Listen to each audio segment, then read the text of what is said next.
Hello dear students, today we are going to start our next chapter, wastewater story. Dear students, as we all know that water is our lifeline. Clean, pure water is the basic need of human beings, and water is considered pure and clean if it has the following properties. First, clean pure water should be colorless and odorless. Odorless means without any kind of smell. And it should not contain any suspended impurities as you can see in this glass of water. Any harmful germs, इसमें कोई germ नहीं होना चाहिए. A large quantity of salts नहीं होने चाहिए. Any harmful salts such as nitrates, cyanides, urea ये इसमें नहीं होने चाहिए. Next, uses of clean water, dear students, as we all know that we use it for drinking, cooking, washing clothes and bathing. Now let us understand, dear students, firstly what is wastewater. Water is essential for life to exist on the earth. During its use in all domestic, industrial and agricultural activities, water gets contaminated with many harmful substances and germs, etc. Dear students, these are the main activities they have described, that like agricultural activity we use urea, pesticide, insecticides, and in factories many workers use chemicals for leathering and coloring the clothes. Many reasons are there due to which water gets contaminated. So now contamination of water by harmful substances and germs etc is called water pollution. इसी को water pollution बोलते हैं हम, उसका contaminate होना. A substance which cause pollution is called pollutant. जिसकी वजह से water pollute होता है उसको बोलते हैं pollutant. Examples of pollutants are, dear students, sewage, garbage, animal dung, pesticides, toxic chemicals are the pollutants which cause water pollution. ये सभी examples pollutants की हैं जिसकी वजह से water pollute होता है. Next, the black, brown, oily and leathery water that goes down the drains from the wash basins, shower, toilet, laundry, washing machines is called wastewater.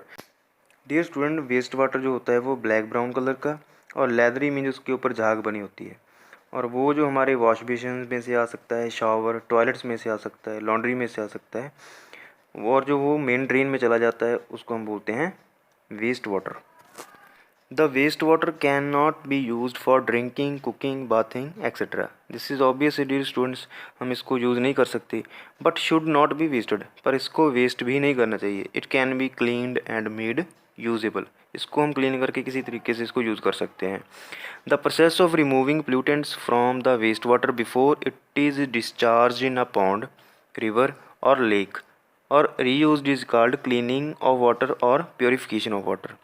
Mean जिसको रिवर में, pond में डिस्चार्ज करने से पहले अगर इसमें से पोल्यूटेंट रिमूव कर दिए जाए तो उसको बोलते हैं हम purification of water. This process of cleaning waste water is commonly called a sewage treatment. इसी को हम सीवेज ट्रीटमेंट बोलते हैं. Now dear students, firstly we will discuss about the sewage. What is sewage? Sewage is a liquid waste. ये liquid waste होता है. Sewage contain waste water from homes, industries, hospitals, run down rainwater and many dissolved and suspended impurities. ये हमारे घरों से, industry में से आ सकता है, हॉस्पिटल में से आ सकता है, या बारिश का पानी भी हो सकता है. इसमें सस्पेंडेड इम्प्योरिटीज़ होती हैं, मीन्स जो पार्टिकल होते हैं इसमें वो घुले हुए होते हैं. The impurities present in sewage are termed as pollutant. ये हमने पहले डिस्कस कर लिया. जो इम्प्योरिटीज़ होती हैं उसको पोल्यूटेंट बोलते हैं, और कंटामिनेंट्स भी इसका दूसरा नेम है. The impurities or pollutants present in sewage are listed below. First one, dear students, organic impurities. It contain human feces, human waste हो सकता है, animal waste, oil, urea, pesticides, herbicides, fruit, vegetable waste. ये सभी organic हैं क्योंकि ये सभी plant और plants products होते हैं सभी. Next, second, inorganic waste, dear students, like nitrates and phosphates of metal. Metal के नाइट्रेट्स हैं या फॉस्फेट हैं, ये आप हायर क्लासेस में पढ़ोगे इसके बारे में. तो ये सभी इनऑर्गेनिक में आते हैं, मीन्स ये प्लांट और प्लांट प्रोडक्ट्स से रिलेटेड नहीं है. बैक्टीरिया कॉजिंग लाइक टाइफाइड और कॉलरा, ये दोनों बैक्टीरिया जो मेन है जिसकी वजह से हमें फिज़िकली प्रॉब्लम्स आ सकती हैं. Fourth one is other microorganisms causing dysentery. Means the organism those cause problem related to our intestine. हमारी लार्ज इंटेस्टाइन स्मॉल इंटेस्टाइन में जो प्रॉब्लम क्रिएट करते हैं वो ऑर्गेनिज्म भी पोल्यूटेंट में ही आते हैं. So dear student, these are the four main types of impurities. Those are found in sewage. Now the small pipes which carry wastewater from the point of production to the main hole are called sewers. Sewer जो होते हैं जो जहाँ से waste water produce होता है और main whole तक. As you can see in left side pic, dear students, the white pipe coming from the black colored house, that is a sewer, and it is connected to a bigger white colored tube, that is a main hole. In the right hand side you can see that white pipe that is coming from the home, and this big hole is called main hole. The underground network of small and big pipes which carry the wastewater from the point of production to the point of disposal is called sewerage. घरों से लेकर जहाँ तक sewage को बाहर discharge करना है वो पूरी पाइपलाइन के पूरे नेटवर्क को हम क्या बोलते हैं, sewerage. And the manholes are provided at every 50 metre to 60 metre in the sewerage. You might have seen, dear student, these kind of holes in cities, and these are provided at every 50 to 60 meter distance, and these are provided at the junction of two or more sewers and at points where there is a change in the direction. जहाँ पे sewage की direction change होती है वहाँ पे ये main whole होता ही होता है. Now today's last topic, dear students, treatment of polluted water. To know how the sewage is treated in the wastewater treatment plant, perform the following activity. For that activity, dear students, we need the material funnel, beaker, filter paper, sand, gravels and funnel stand. funnel को hold करने के लिए जो stand होता है उसको funnel stand बोलते हैं. Now dear students, we will discuss the procedure. Take a large glass jar and fill it to 3/4 with tap water.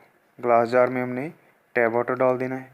Add a few grass pieces, kitchen utensil washing and a little kitchen waste, a pinch of detergent powder, कपड़े धोने वाला जो powder होता है, and 2-3 drops of blue ink, जो ink बोलते हैं जो रिफिल में होती है. Third point, cap the jar, jar को कैप कर देना है. Shake it well and place it in the sun for 2-3 day, धूप में रख देना है इसको 2-3 दिन के लिए. After 2-3 days, shake the content of the jar and transfer about 5 ml of the mixture to a test tube. Label this as a sample 1. उसको शेक करके 2-3 दिन के बाद हमने उसमें से एक टेस्ट ट्यूब में 5 ml का सैंपल ले लेना है. उसका नेम कर देना है हमने naming sample number 1. Note down the color and smell of this sample. Now bubble air throw the sample in the jar with the help of an aerator for about 24 hours. 24 घंटों के लिए हमने जो jar है उसमें से bubbling करनी है एयर की, means full day. Next day transfer about 5 ml of the mixture to a test tube again and label this as sample 2. Note down the color and the smell of the sample. Now set up a filtration unit with the glass funnel on a funnel stand and a beaker below it. Fix a filter paper cone in the funnel. Place layers of sand, fine gravels and medium gravels in the filter paper cone. Pour the mixture in the jar over the gravel in the funnel. जो आपने gravel डाले हैं कंकर वगैरह उस पर हमने mixture को फिर पोर कर देना, डाल देना. Collect the filtrate in a beaker, beaker में फिल्टर होके आ जाएगा वो. If the filtrate is not clear, अगर वो साफ़ नहीं है फिल्ट्रेट, रिपीट फिल्ट्रेशन, उसको बार बार फिल्टर करते जाओ until a clear filtrate is obtained, जब तक क्लियर फिल्ट्रेट हमें ऑब्टेन नहीं हो जाता. Then now third time transfer about 5 ml of the filtrate to a test tube and label it as a sample number 3. Transfer about 5 ml of the filtered sample to another test tube. Add a small piece of chlorine tablet. उसमें chlorine tablet add कर देनी है. Shake it well to dissolve the tablet. Label this test tube as a sample number 4. Now note down its color, transparency and smell. तो now observation of 4 test tube we will check dear students. Now dear students, we will check the state, color, transparency and smell of the 4 test tube. First one test tube before treatment और raw sample से पहले उसका colour क्या था, greyish, almost opaque mean transparent नहीं थी वो, and foul smell, गंदी स्मेल थी उसमें से. Second test tube after aeration, जब उसमें बबलिंग की हमने तो colour was greyish, almost opaque, वो भी ओपेक ही था, आर पार नहीं दिखता था उसकी, एंड अनप्लेजेंट स्मेल, उसमें भी थोड़ी गंदी स्मेल थी. In third test tube dear students after filtration, filter करने के बाद colour was almost colourless and almost transparent, the liquid was transparent and no smell was found from that liquid, कोई smell उसमें से नहीं आ रही थी.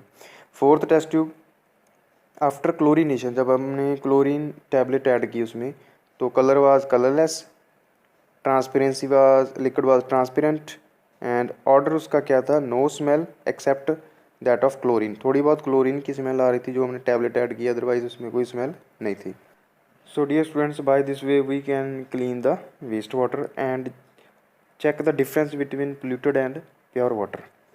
So now it is homework time related to today's learning, so try to attempt these questions. Thank you.